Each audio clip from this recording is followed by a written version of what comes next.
તો હવે આગળ વાત કરીશું સુરતની. સુરતની અંદર જ્યારે આપણે જણાવી દઈએ કે સાફ સફાઈને લઈને સૌથી વધુ પ્રથમ સ્થાન પ્રાપ્ત કરતું સુરત શહેર છે.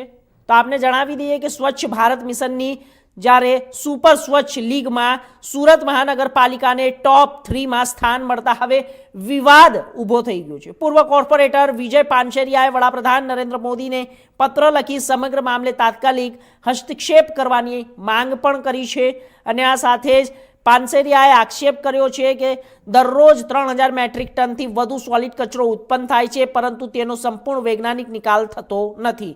ઘણા સ્થળોએ લેન્ડફિલ, ઓવરફ્લો, ગેરકાયદેસર ડમ્પિંગ અને જૂની નોન ફંક્શનલ મશીનરી જેવી ગંભીર સમસ્યાઓ હોવા છતાં જ્યારે ઉચ્ચ રેન્કિંગ સુરતની વાત કરવામાં આવે તો અત્યારે હાલ સુપર સ્વચ્છ લીગ સ્ટેટસ સસ્પેન્ડ કરવામાં આવ્યા છે. ડેટા રિપોર્ટિંગ પ્રથાઓની હાઈ લેવલ તપાસ અને જવાબદાર અધિકારીઓ સામે કડક કાર્યવાહી કરવાની માંગ ઉઠી છે. પૂર્વ કોર્પોરેટર પુરાવા તરીકે સોલિડ વેસ્ટ નિકાલ સ્થળો અને બગીચા કચરા ડમ્પિંગના ફોટોગ્રાફ્સ તથા દસ્તાવેજો રજૂ કરવાની તૈયારી દર્શાવી રહ્યા છે. તો હાલ આ મામલે સુરત મહાનગરપાલિકાની તરફથી સત્તાવાર પ્રતિક્રિયાઓ સામે આવી નથી. તો આપને જણાવી દઈએ કે જ્યારે 3000 મેટ્રિક ટન કચરાનો નિકાલ દરરોજ કરવામાં આવે તેના ઉપર અત્યારે હાલ મોટી બબાલ ઊભી થઈ છે.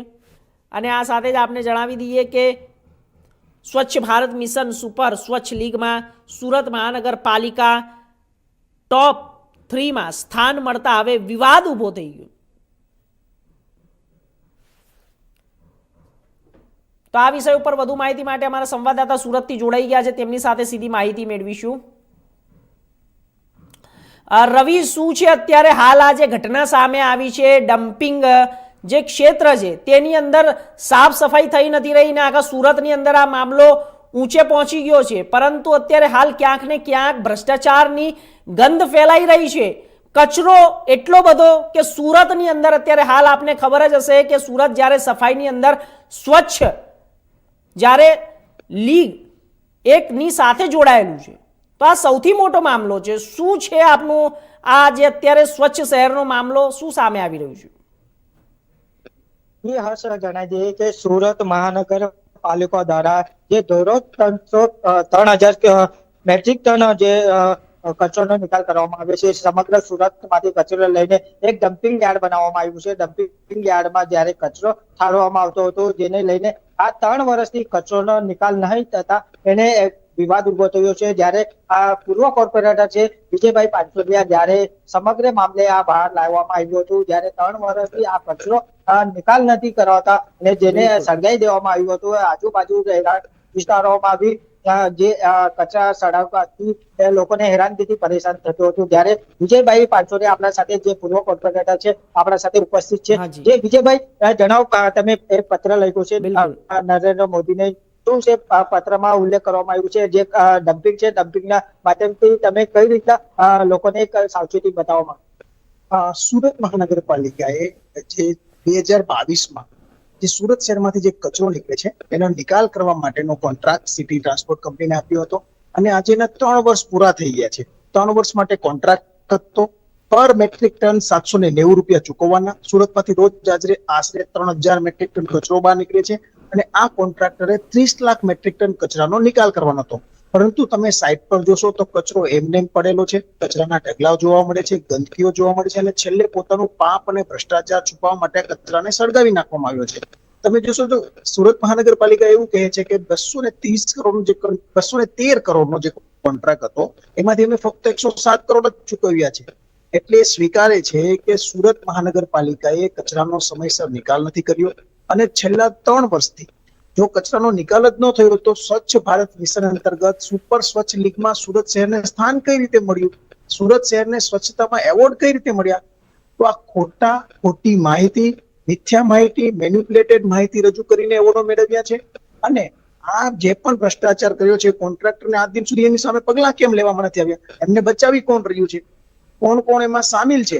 તપાસ સમિતિની રચના કરવામાં આવી છે પણ તપાસ સમિતિનો રિપોર્ટ હજુ સુધી રજૂ કરવામાં નથી આવ્યો. એનો મતલબ ક્યાંક ને ક્યાંક આ બધા લોકો એમાં ઇન્વોલ્વમેન્ટ છે. કોન્ટ્રાક્ટર હોય, અધિકારી હોય, પહેલાના અધિકારીઓ તમામનું ઇન્વોલ્વમેન્ટ છે. આ તમામ હકીકતોને ધ્યાનમાં રાખીને તમામ વિડીયોગ્રાફી અને ફોટોગ્રાફીના પુરાવા સાથે માનનીય પ્રધાનમંત્રીશ્રીને પત્ર લખ્યો હતો અને એમને જાણ કરી હતી કે આમાં જે પણ હકીકતો બહાર લાવવામાં આવે અને સુરત શહેરને જે લોકો નામ ખરાબ કરે છે એની સામે પગલાં લેવામાં આવે. સુરત શહેરને એવોર્ડ મળે તો એ સાચી માહિતી, જે પણ હકીકતો છે એના આધારે એવોર્ડ મળવો જોઈએ, નહીં કે ખોટી, મિથ્યા અને મેન્યુપ્યુલેટેડ માહિતી આપીને એવોર્ડ મેળવ્યો છે એ મેળવવો ન જોઈએ. વિજયભાઈ, જે રીતે આ જે દોરો 3,000 ટન કચરો જ્યાં ઠાલવવામાં આવતો હતો, જે 3 વર્ષથી આ કચરોનો નિકાલ નથી કરવામાં આવતો, તેમાં ક્યારેક ભ્રષ્ટાચારનું કહેવામાં આવી રહ્યું છે કે એમાં કોન્ટ્રાક્ટરની કઈ મિલીભગત કે સ્થાનિક કોઈ ત્યાંના મિલીભગત થાય, એમાં ધ્યાનમાં કઈ આવ્યું હોય તમારે? તમે જોશો કે કચરાનો નિકાલ થઈ જવો જોઈએ પણ નિકાલ નથી થયો. એનો મતલબ એમ થાય છે કે કોન્ટ્રાક્ટર પાસે એ મશીનરી જ નથી, ત્યાં એ ટેકનોલોજી જ નથી, એની આવડત બી નથી અને એ કામ કરવાને સક્ષમ બી નથી. તો શા માટે એને 3 વર્ષથી ચલાવવામાં આવ્યો, એ બી મોટા સવાલો ઉદ્ભવે છે. અને સાથે સાથે જ્યારે આ બધું જ કૌભાંડ બહાર લાવવામાં આવ્યું, બધું જ કૌભાંડ બહાર આવ્યું, ત્યારે કચરો સળગાવી દેવામાં આવ્યો. અને સળગાવવાનું કારણ બી શું આપે છે કે ત્યાં હાઈ ટેન્શનની લાઈન પસાર થાય છે. તો હાઈ ટેન્શનની લાઈન પસાર થતી તો આજે તો નથી થતી ને, તો કચરાનો તમારે ત્યાં ઢગલા જ ન કરવા જોઈએ, ત્યાં નિકાલ જ ન કરવો જોઈએ, તો કચરો સળગે જ નહીં. પરંતુ પોતાનો ભ્રષ્ટાચાર અને પાપ છુપાવવા માટે કચરોને સળગાવ્યો છે, પ્રદૂષણને મોટું નુકસાન પહોંચાડ્યું છે. અને આમાં અમારી માંગ એ જ છે કે આમાં જવાબદાર જે પણ કોન્ટ્રાક્ટર છે એને બ્લેકલિસ્ટ કરવામાં આવે, તેની સામે એફઆઈઆર કરવામાં આવે, અને જે પણ જવાબદાર અધિકારીઓ છે અને જે પણ સર્વેક્ષણ એજન્સીઓ કે જેને કેન્દ્ર સરકારને ખોટી માહિતી, ખોટા આંકડા મેળવીને એવોર્ડો મેળવ્યા છે, એમની સામે બી પગલાં લેવામાં આવે. અને જે પણ અધિકારીઓ સોલિડ વેસ્ટ ડિપાર્ટમેન્ટમાં જે પણ જવાબદાર અધિકારીઓ છે એની સામે કડકમાં કડક કાર્યવાહી કરવામાં. વિજયભાઈ, જે રીતે તમે અધિકારીઓને જવાબદારી હોય એમને પર કાર્યવાહી કરવામાં આવે, કે સુરત મહાનગરપાલિકાના કેવા અધિકારીઓ હોઈ શકે કે આ ભ્રષ્ટાચારમાં સમાવેશ હોય, આ કોન્ટ્રાક્ટ સાથે મિલીભગત હોય, આ બાબતમાં કઈ? તમામ અધિકારીઓમાં સામેલ છે. એનું કારણ છે કે 2022 થી કોન્ટ્રાક્ટ આપ્યો છે, એની પાસે રોજ એ 2500 થી 3,000 મેટ્રિક ટન કચરાનો નિકાલ નથી કરતો, તો શા માટે તેને તે પહેલે દિવસથી જ એન્ટરટેન કરે છે? એની સામે પગલાં ન લીધા, એને દંડ ના કર્યો, એની સામે બ્લેકલિસ્ટ ના કર્યો. કારણ કે જેટલો કચરો નીકળે છે એ પ્લાન્ટની કેપેસિટી જ નથી. રોજની 500 થી 600 મેટ્રિક ટન કચરો નિકાલ કરવાની કેપેસિટી છે, છતાં પણ આ કોન્ટ્રાક્ટરને ચાલુ રાખ્યો. એટલે કંઈક ને કંઈક આમાં અધિકારીઓની મિલીભગત છે અને એ કોન્ટ્રાક્ટરને બચાવી રહ્યા છે. અને તપાસ સમિતિના રિપોર્ટની હું વાત કરું તો તપાસ સમિતિનો રિપોર્ટ ક્યાં છે? એ રિપોર્ટમાં બી ગોલમાલ કરવાના પ્રયત્નો થઈ રહ્યા છે. જો મન શુદ્ધ હોય, કલક કાર્યવાહી કરવાની એની ઈચ્છા શક્તિ હોય તો એ રિપોર્ટ રજૂ કરી દીધો હોત, લોકો સમક્ષ મૂકી દીધો હોત, મીડિયા સમક્ષ મૂકી દીધો હોત. પણ એ મૂકશે નહીં, કેમ કે પકડાઈ ગયા છે.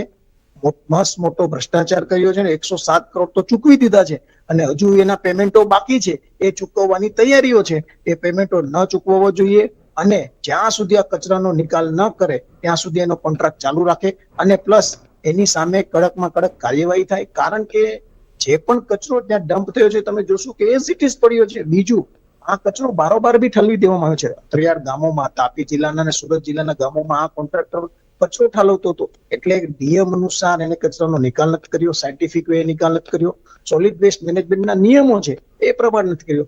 એટલે કઈ ને કઈ રીતે આમાં જે પણ અધિકારીઓ છે એમને આ કોન્ટ્રાક્ટરને બચાવી રહ્યા છે. એ કોન્ટ્રાક્ટરની સાથે સાથે અધિકારીઓ સામે બી કડકમાં કડક કાર્યવાહી થવી જોઈએ. એટલે જ તે મારે માનનીય પ્રધાનમંત્રીશ્રીને પત્ર લખવો પડ્યો છે, એમને પુરાવો આપવા પડ્યા છે કે આમાં જે પણ જવાબદારો હોય તેમની સામે કડકમાં કડક કાર્યવાહી કરવા. હા વિજયભાઈ, તમે જિલ્લાની વાત કરી, જિલ્લામાં જે કચરો ઠાલવવામાં આવતો હતો, અહીંયા ડમ્પિંગ સાઇટથી લઈને બીજા સુરત જિલ્લાના આજુબાજુ જિલ્લામાં નાખવામાં આવતું હતું. હવે ઘણા બધા એવા બી પુરાવા આપણા પાસે આવ્યા છે. સ્થાનિક દ્વારા વિરોધ કરવામાં આવ્યો, જે ખેતરોમાં હોય કે ગમે ત્યાં કચરો ઠાલવવામાં આવતો. આ જવાબદારી અધિકારી હોય કે કોન્ટ્રાક્ટર હોય, એમાં પર કઈ રીતની કાર્યવાહી થવું જોઈએ? તમે એમાં સૌ પ્રથમ તો જે ડોગ વોચ એસએમસી ની હોવી જોઈએ કે જે કચરો આવે છે એનો યોગ્ય રીતે નિકાલ થયો એ ન થયો અને આ કોન્ટ્રાક્ટર એમની સાથે મળી અને ટ્રકોને બારોબાર જે અંતરિયાળ ગામો છે ત્યાં કચરાને ઠાલવી દેવો, કોઈ પણ પ્રકારનો નિકાલ ન કરવો અને પછી કચરાને જે પણ ડમ્પિંગ સાઇટ છે ત્યાં સળગાવી દેવો. આ તમામ બાબતો દર્શાવે છે કે એમની પાસે પોતાની પાસે કોઈ એવી ટેકનોલોજી નથી, પોતાની પાસે કોઈ એવા માણસો નથી, આવડત નથી કે આ કચરાનો નિકાલ કરે. છતાં પણ આ કોન્ટ્રાક્ટરને કન્ટિન્યુ રાખી, કન્ટિન્યુ એને કામ આપી અને સુરત મહાનગરપાલિકાના અધિકારીઓ, શાસકો એમને બચાવી રહ્યા હોય એવું ચોખ્ખું દેખાય છે.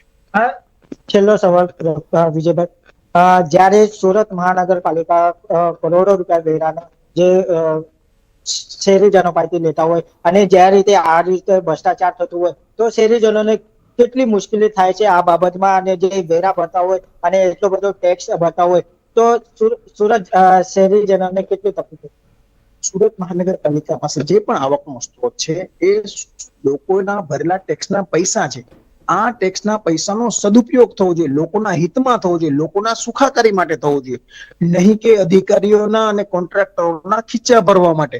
કોઈ પણ પ્રકારનું કામ ન કરવું, કામ ચોરી કરવી, ભ્રષ્ટાચાર કરવો અને પોતાના ખીચા જ ભરવા, એ આમાં ચોખ્ખું દેખાય છે. આમાં અધિકારીઓ અને જે પણ કોન્ટ્રાક્ટર છે એ મસ્ત મોટા પૈસાઓ લઈ લીધા છે, કામ નથી કર્યું, અને લોકોએ જે પોતાની મહેનતથી પૈસા કમાય છે અને એ બી લોકો બી ઈચ્છતા હોય છે કે આપણું શહેર છે, સુરત શહેર છે, સ્વચ્છ રહે, સુંદર રહે, પરંતુ આ ભ્રષ્ટ અધિકારીઓ અને ભ્રષ્ટ કોન્ટ્રાક્ટરો અને કામચોર કોન્ટ્રાક્ટરો એને લોકોના પૈસાની, ટેક્સના પૈસાની કશી જ પડી નથી, અને ફક્ત ને ફક્ત પોતાના પોકેટ કઈ રીતે ભરાય, પોતાનો ખીચો કઈ રીતે ભરાય ને પોતાના ખીચામાં પૈસા કઈ રીતે વધુ આવે તેના જ પ્રયત્ન કરતા હોય છે.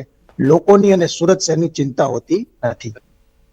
જે રીતે કોર્પોરેટર છે વિજયભાઈ પંચોલા જ્યારે આક્ષેપો કરી રહ્યા છે, જે કોન્ટ્રાક્ટદાર હોય કે અધિકારીઓ હોય પોતાના લાભ માટે ખિસ્સા ભરી રહ્યા હોય, એને સંપૂર્ણ ભ્રષ્ટાચારનું આવી રહ્યું હોય એ આક્ષેપ કરી રહ્યા છે. જી હર્ષ.